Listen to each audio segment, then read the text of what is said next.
Áine, táid anis I séar na coláistí saoirí agus tá déagóirí agus daoine óga fud na tíar a gríthach ag freastal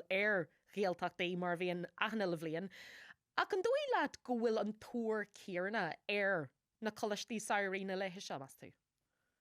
Ó Tessas cinnte ggóil tóir mhór ar na coláistí saoirí aineáin mar an costas marachta le gairdú, daoine galar sire, th lear bháid níos minicí beidir na mar a bhí, tá na listí fe hefyd ag coláistí Gaeilge fud fád na tíre ag géirí níos foide agus tá sé géirí níos deachra a an bhliain foiiste hans na coláistí, Tá sé cos le cranchar a dúr go leor tuismathirí de éit a bhaintse máthar in Idirlín, bín an le speisialta cléir a hen seán agus is cinnte ggóil déagarí i ggurí gáilchan na Gaeltarta mar gur sin na nósan is se teag man scaltathe go ratha ranganí agus peisttí agus a Gaeilge chun na Gaeltarta.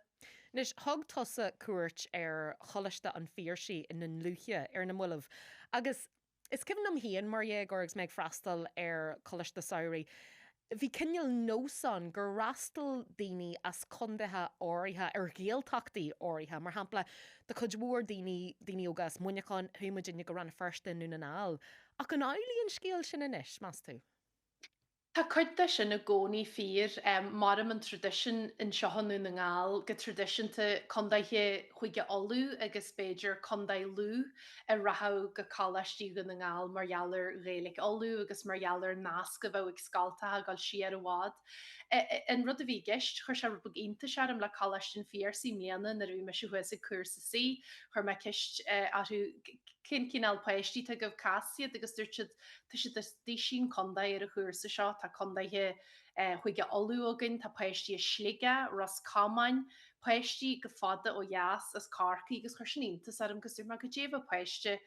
as carcaí le Gaeilge na múna genú a teartan seo agus dúirte bhil carhaid sin rud atá na bín se inta dalí spéise eil ar chalaiste Beiidir a de chunda héin a tá nace leile agus bín teismathirí geirí gur hana peisttí chuna Gaeltarta le na go Gaeilge a chleartú agus i gheosú agus ra se déitir bíle ha mar sin chuirse intas a bhí se tí sin condaid conart olú lain agus chuige mún fásta. Nis insna coláistí saoirí is sto go bíon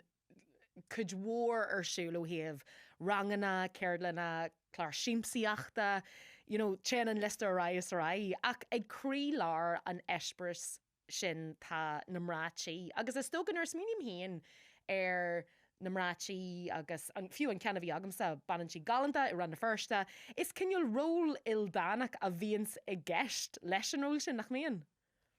Sinné nar a déan tú le daine go dé tá manatí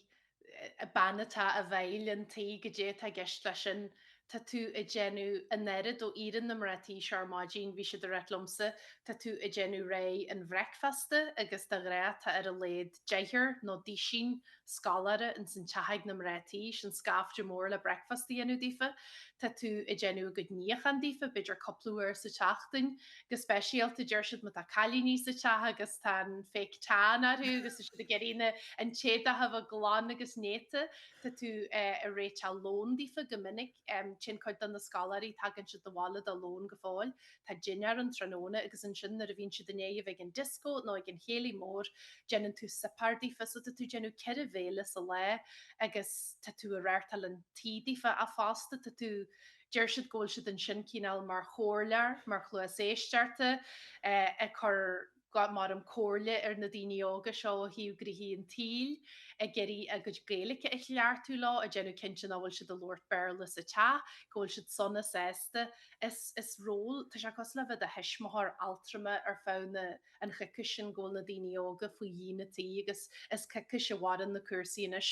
blianta hainhhar se trí seaartaní agus trí le anis de réhas cuasaí cice a bhínsans na Gaeltartaí. Le blianta beaga anuas bhí chud mhór cainte an goró gantanas mrátaí an agus goró an tradiisiún sin cinnelín I mhaol margheall goró go leor banantí nó mrátaí ag éirí as an ról agus nach mór eile ag teachtasteach hiag an airneal. Ach bhfuil cinneal fios inné teach ar an scéil sin nó bhfuil cursaí go fóil ag dulanoltas? Well, na figurí tá agan dá neirí fi a chuig hí chuighéad chuig as a seart ban agus fartaí chléirithe le run na Gaeltachta le scalarí a chuineal agus sin airdú seart fan géad ar na daine a bhí chléirithe sa scéim do fi sa ceair, agus is maithhin rud sin agus bhí mretíí ó me se caiint le ré bhfuil im léana in an luúthe chléirí coppla teile uair le scalarí a chuineal, dúirt siad gro se eolaí a gálaistí eile an ngéalainn agus a gálaistí eile níos foiidir sí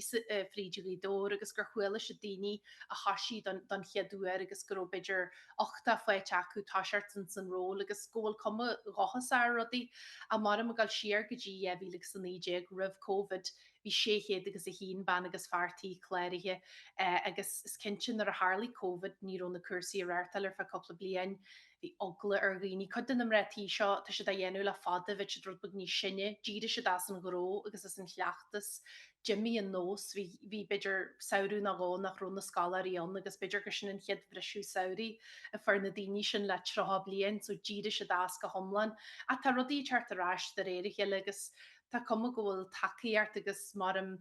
bailíon le daine a bhú iste a gró agus go dici daoine mre a speisialta beidir a sasáile a gar cinné a déalaí agus na bhfuil a gobar túmú den te. Go bhfuil slí incum na slí bethe eile in san taú agus go le a dhéennn a de hahéin.